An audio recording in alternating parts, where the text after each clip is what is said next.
जय हिंद साथियों। आज हम लोग पढ़ेंगे क्लास 11th और 11th में हम लोग फिजिक्स पढ़ने के लिए बेसिक मैथ पढ़ेंगे।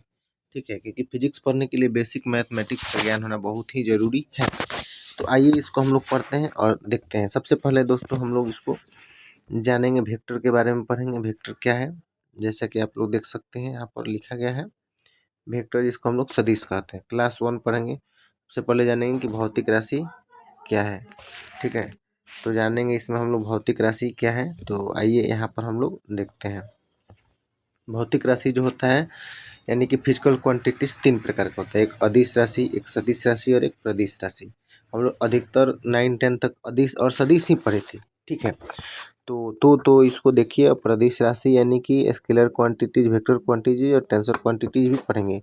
सबसे पहले हम लोग जानेंगे दोस्तों कि अदिश राशि क्या है, स्केलर क्वांटिटीज क्या है।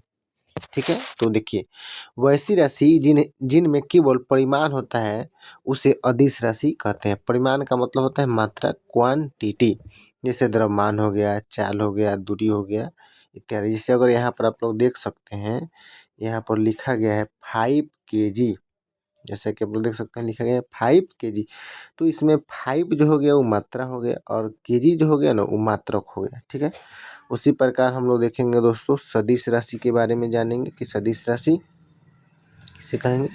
देख सकते हैं सदिश राशि यानी कि वेक्टर क्वांटिटी लिखा गया है। वैसी राशि जिसमें दिशा और परिमाण दोनों हो उसे सदिश राशि कहते हैं। जैसे नोट में लिखा गया कि सदिश का मतलब होता है दिशा सहित। जैसे वेग हो गया, बल हो गया, त्वरण हो गया, ये सब क्या है तो सदिश राशि है। अगला जानेंगे हम लोग प्रदिश राशि क्या है। वीडियो में अंत तक बने रहिए और इसको आप लोग कॉपी में नोट करते भी चलिए।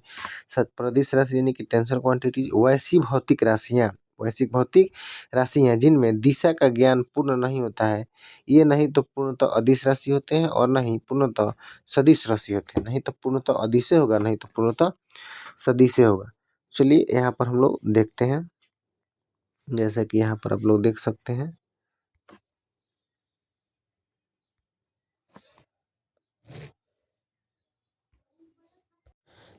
जैसा कि आप लोग यहाँ पर देख सकते हैं, ये प्रदिश राशि का क्या है भाई, तो उसका एग्जाम्पल है।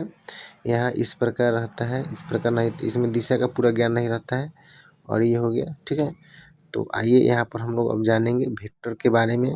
बेसिक बातें जो है हम लोग वेक्टर के बारे में जानेंगे कि वेक्टर क्या है और कितने प्रकार के होते हैं, कौन कौन से होते हैं, पूरे विस्तार से जानेंगे। देखिए वेक्टर को हम लोग इस प्रकार सूचित करते हैं। जैसे मान लीजिए यहाँ ए लिख दिया गया है, उसके ऊपर तीर का चिन्ह दे देंगे, ये वेक्टर का चिन्ह हो गया। यानी कि प्रदर्शित यानी कि रिप्रेजेंटेशन इसको हम लोग करते हैं। जैसे ये हो गया, इस प्रकार कह सकते हैं, या फिर इस प्रकार, या फिर पूरा एकदम थोड़ा गहराई में इस प्रकार कह सकते हैं। ये वेक्टर का चिन्ह संकेत यहाँ पर देख सकते हैं लिखा गया है। और उसमें सबसे पहले हम लोग जानेंगे कि स्थिति सदिश क्या है, पोजीशन वेक्टर क्या है। ठीक है, तो आइए इसको हम लोग देखते हैं। देखिए दोस्तों देखिए दोस्तों, हम लोग जानेंगे कि स्थिति सदिश क्या है।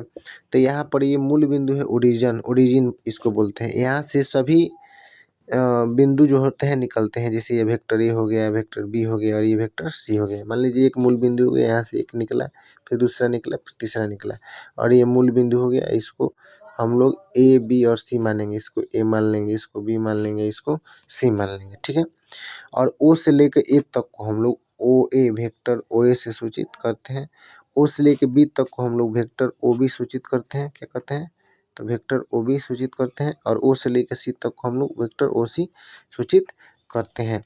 तो आप लोग आगे देख सकते हैं, यहाँ पर लिखा गया है कि जहाँ से कोई चीज़ निकलता है यानी कि उद्भव होता है उसे ही ओरिजिन पॉइंट कहते हैं। यहाँ लिखा गया है जितने भी सदिश मूल बिंदु से निकलते हैं उसे स्थिति सदिश कहते हैं। मूल बिंदु से निकलने वाले सदिशों को स्थिति सदिश कहते हैं। यहाँ पर आप लोग नीचे देख सकते हैं। ठीक है, मूल बिंदु से ये निकला गया है, मूल बिंदु से निकला है, मूल बिंदु से निकला है ओ ए ओ बी ओ सी। ठीक है, ओ ए ये मूल बिंदु हो गया, तो ये ओ ए हो गया, ओ बी हो गया और ओ सी हो गया, ये मूल बिंदु हो गया। ठीक है, तो मूल बिंदु से कह रहा है कि मूल बिंदु से निकलने वाले सदिशों को स्थिति सदिश कहते हैं। चलिए आगे देख सकते हैं, यहाँ पर लिखा गया है स्थिति सदिश हमेशा ओ से ही निकलेगा। वो मतलब ओरिजिन पॉइंट, वो मतलब क्या होता है भाई, तो ओरिजिन पॉइंट हमेशा किससे निकलेगा, तो ओ बिंदु से ही निकलेगा। चलिए आगे देखते हैं हम लोग, वीडियो में बने रहिए और आपको हर एक बात समझ में आ रहा होगा और आएगा भी, और इसको आप लोग अपने कॉपी में नोट करते चलिए। चलिए देखते हैं आगे, हम लोग देखते हैं आगे हम लोग का विस्थापन सदिश यानी कि डिस्प्लेसमेंट वेक्टर। दो स्थिति सदिशों के बीच जो विस्थापन होता है उसे विस्थापन सदिश कहते हैं। जिसे लिखा गया है कि दो स्थिति सदिशों के बीच जो विस्थापन होता है उसे क्या कहते हैं, तो विस्थापन सदिश कहते हैं। जैसे यहाँ देखिए, ये हो गया, ओ हो गया, यहाँ से ओरिजिन पॉइंट हो गया और ये हो गया, तभी ओ ए वेक्टर हो गया और वेक्टर ओ भी हो गया, और इसके बीच में जो ये विस्थापन हो रहा है ना, इसी को हम लोग विस्थापन सदिश कहते हैं। जैसे कि आप लोग देख सकते हैं, वेक्टर ए बी जो होगा, वेक्टर जो ए बी होगा वो क्या होगा, तो बी का पोजीशन वेक्टर और माइनस में ए का पोजीशन वेक्टर, यानी घटा देंगे। देख सकते हैं आप लोग, यहाँ पे लिखा गया है पी वी का मतलब होता है पोजीशन वेक्टर।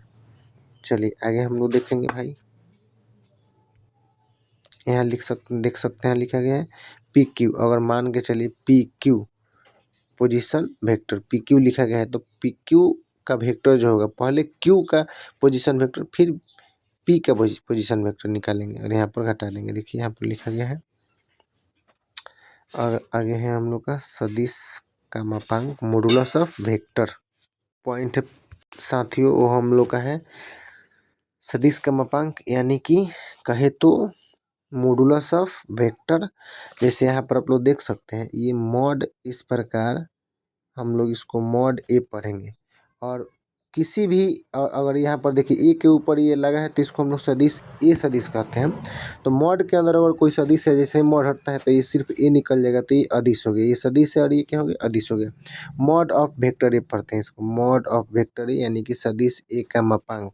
ठीक है, किसी भी सदिश का मापांक हमेशा एक अदिश होता है। देख सकते हैं यहाँ पर कोई भी सदिश हो, जैसे मान लीजिए यहाँ पर हम वेक्टर बी लिख दिए, और ये मॉड में है, तो किसी भी सदिश का मापांक जो हो गया ये अदिश हो जाएगा, सिर्फ बी निकल जाएगा, कोई दिक्कत नहीं। दिक्कत किसी भी सदिश का स्क्वायर वो भी एक अदिश हो जाता है, नोट में यहाँ पर लिख सकते हैं, किसी भी सदिश का स्क्वायर भी अदिश होता है। जैसे यहाँ पर आप लोग देखिए लिखा गया है कि किसी भी सदिश का स्क्वायर, जैसे मान लीजिए कि यहाँ पर हम लोग ए है और इसका स्क्वायर, तो ये भी क्या हो जाएगा, ए स्क्वायर सिर्फ हो जाएगा। तो किसी भी सदिश का स्क्वायर वह एक अदिश होता है।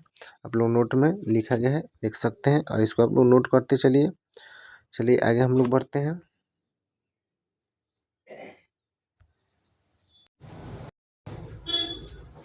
चलिए देखिए साथियों, यहाँ पर हम लोग देखेंगे यहाँ पर हम लोग कि एकक या मात्रक सदिश, एकक या मात्रक सदिश यूनिट वेक्टर, ऐसा सदिश जिसका मापांक इकाई एक हो, ऐसा सदिश जिसका मापांक इकाई एक हो उसे एकक या मात्रक सदिश कहते हैं। और जो यहाँ पर लिखा गया है ए और इसके ऊपर ऐसे चिन्ह है, तो इसको कैप ए पढ़ते हैं, ए कैप यहाँ पर लिख दिया है, पोस्ट में लिखा गया है। और आप लोग यहाँ देख सकते हैं कि ए कैप जो होता है, कैप ए जो होता है वो के किसके बराबर होता है, तो वेक्टर ए अब बाटा में मॉड वेक्टर ए के बराबर होता है। कैप ए जो होता है वेक्टर ए, अब बाटा में मॉड वेक्टर ए के बराबर होता है। यहाँ पर कॉपी में लिखा गया है, आप लोग देख सकते हैं। और आगे हम लोग जानेंगे साथियों, क्या आगे हम लोग जानेंगे दोस्तों, देखिए ये हम लोग का 3 डायमेंशन है, ये एक्स अक्ष हो गया, ये वाई अक्ष हो गया और ये जेड अक्ष हो गया। ठीक है, और ये मूल बिंदु हो ओरिजिन पॉइंट, और ये पी हो गया। ठीक है, अब यहाँ से यहाँ तक कोई भी चीज़ है, जैसे मान लीजिए एक्स वाई और जेड है यहाँ पी बिंदु पर, तो एक्स अक्ष को आई कैप से सूचित करते हैं, वाई अक्ष को जे कैप से सूचित करते हैं और जेड अक्ष को के कैप से सूचित करते हैं, जैसा कि आप लोग देख सकते हैं चित्र में। ठीक है, और ये हम लोग का मान लीजिए कि कोई बिंदु पी है और इसकी दूरी ज्ञात करना, ओपी ज्ञात करना होगा, तो कैसे निकालेंगे, तो ओपी जो होगा तो वेक्टर आर के बराबर होगा। देख सकते हैं यहाँ पर लिखा गया है वेक्टर आर। तो एक्स अक्ष पर आई कैप, वाई अक्ष पर जे कैप और जेड अक्ष पर के कैप, तो ये हो जाएगा ओपी। जब हम लोग दूरी निकालेंगे तो एक्स आई कैप प्लस वाई जे कैप प्लस जेड के कैप। जब हम लोग इसका मापांक निकालेंगे, मॉडुलस निकालेंगे ओपी का, जैसे यहाँ ओपी लिख दिए इसकी दूरी, और इसका मापांक निकालेंगे, मॉडुलस निकालेंगे, तो क्या होगा, तो मॉड वेक्टर ओपी बराबर मॉड वेक्टर आर, और अंडर रूट हो जाएगा X square plus Y square plus Z square. यहाँ पर आप लोग देख सकते हैं लिखा गया है। चलिए आगे बढ़ते हैं हम लोग।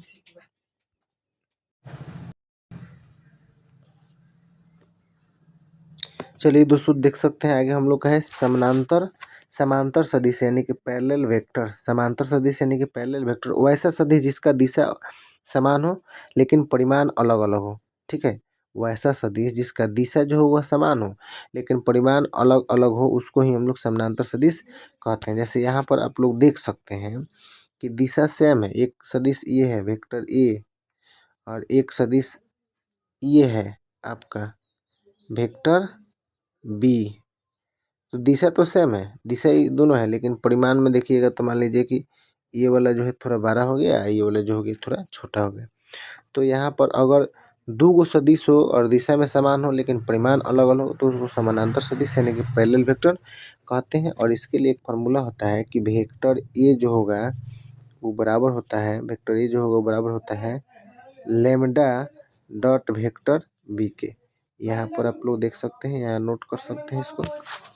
चलिए आगे देख सकते हैं दोस्तों,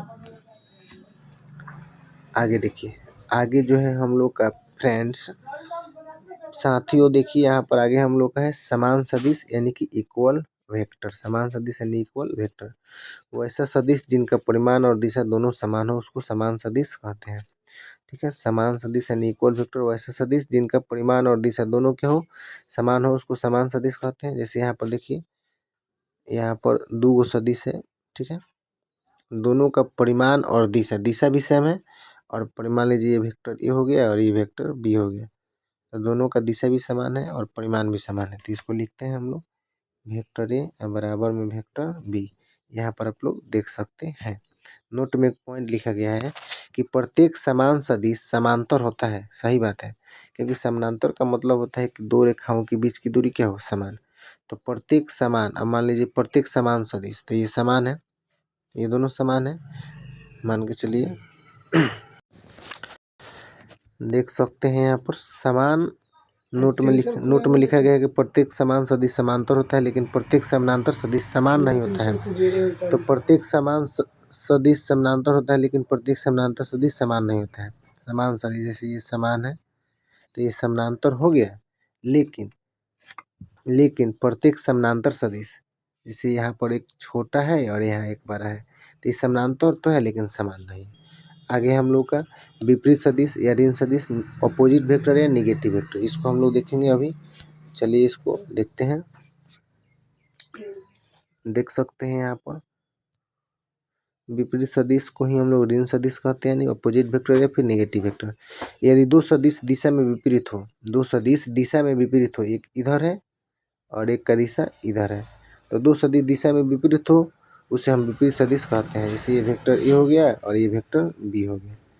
जैसे मान लीजिए एक सदिश इधर हो गया इसका वेक्टर ए और एक इधर हो गया इसका वेक्टर बी, तो दिशा में विपरीत हो तो उसको क्या कहते हैं, तो विपरीत सदिश। और इसको हम लोग इस प्रकार लिखते हैं, देखिए इसको हम लोग इस प्रकार लिखेंगे, वेक्टर ए जो होगा वो बराबर होगा माइनस के वेक्टर बी के, ये होता है।